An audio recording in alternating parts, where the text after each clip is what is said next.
영상은 3부작 교육 시리즈로 스마트폰이 아이들의 뇌에 미치는 영향을 뇌과학적으로 살펴보고 스마트폰과 함께 공존할 방법을 제시하는 부모 대상 교육 영상입니다.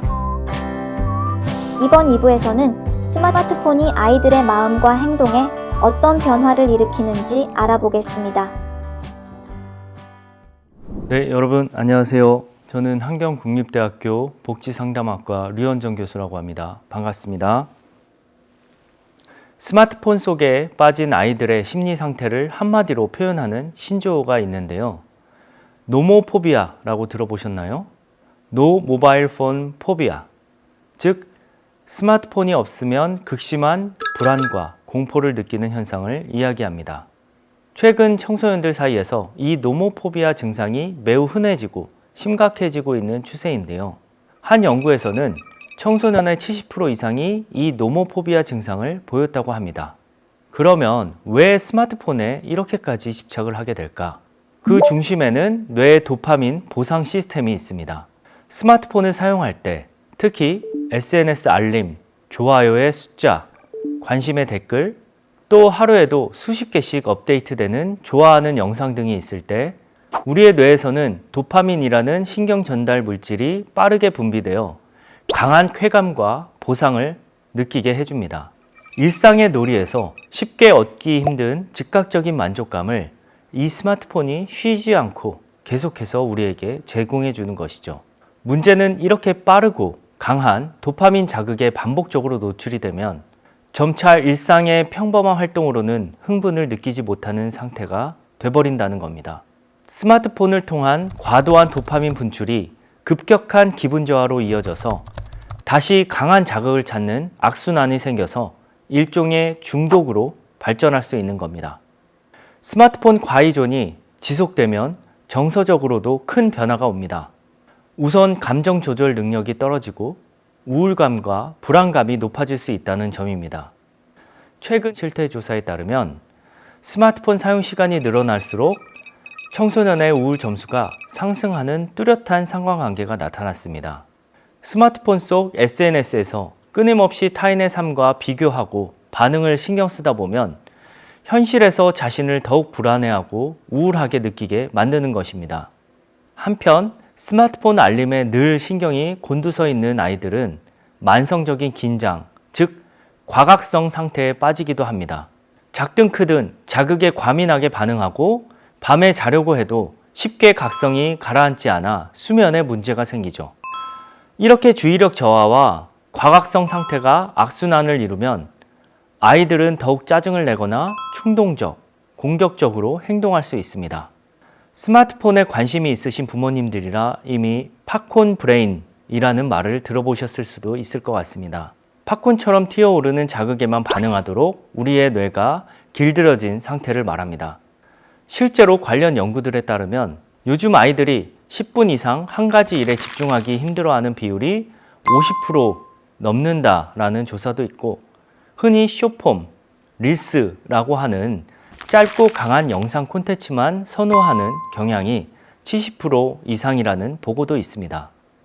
멀티태스킹을 시도하는 비율도 높아서 한꺼번에 여러 화면과 일을 처리하다 보니 정작 이 아이들은 깊이 있는 사고나 긴 글 읽기 능력이 감소하는 경향도 보이고 있습니다. 이와 유사한 흥미로운 연구도 하나 있는데요. 인간의 평균 집중 지속 시간이 2000년대 약 12분 정도였다면 스마트폰 시대를 거치면서 불과 8초 수준으로 떨어졌다는 의견도 있습니다. 물론 이 수치는 일부 의견에 불과하겠지만 그만큼 현재를 살아가고 있는 우리 아이들의 집중력이 짧아지고 산만해졌다는 현실을 보여주는 비유적인 표현일 수도 있습니다. 요즘에는 더 나아가 디지털 디멘시아라는 용어까지 등장을 했는데요. 디지털 기기에 과의존해서 기억력, 사고력, 독해력이 떨어지는 상태를 말합니다. 실제 청소년들이 모르는 정보를 기억하지 않으려 하고 스마트폰에 바로 저장하는 습관 때문에 장기적으로 기억력 감퇴를 겪는 사례도 늘고 있다고 합니다. 스마트폰에 의존할수록 뇌를 덜 쓰게 되고 그러다 보니 기억력이 더 떨어지는 악순환이 생길 가능성이 높아지는 겁니다.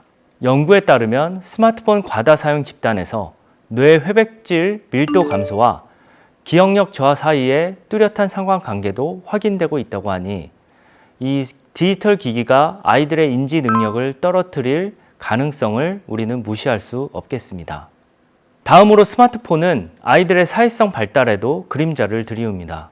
스마트폰에 갇혀 지내는 시간이 많을수록 다른 사람과 얼굴을 마주보고 소통하는 경험이 줄어들기 때문인데요. 한 사회조사 결과에 따르면 유아기부터 디지털 미디어에 과다 노출된 아이들의 63.6%가 사회성 발달 지연을 보인 반면에 적절히 통제된 환경의 아이들은 18.8%만 그런 경향을 보인다고 합니다. 과도한 스크린 노출과 이 사회성 발달의 지연 간에 상관관계가 있다고 할 수 있겠습니다.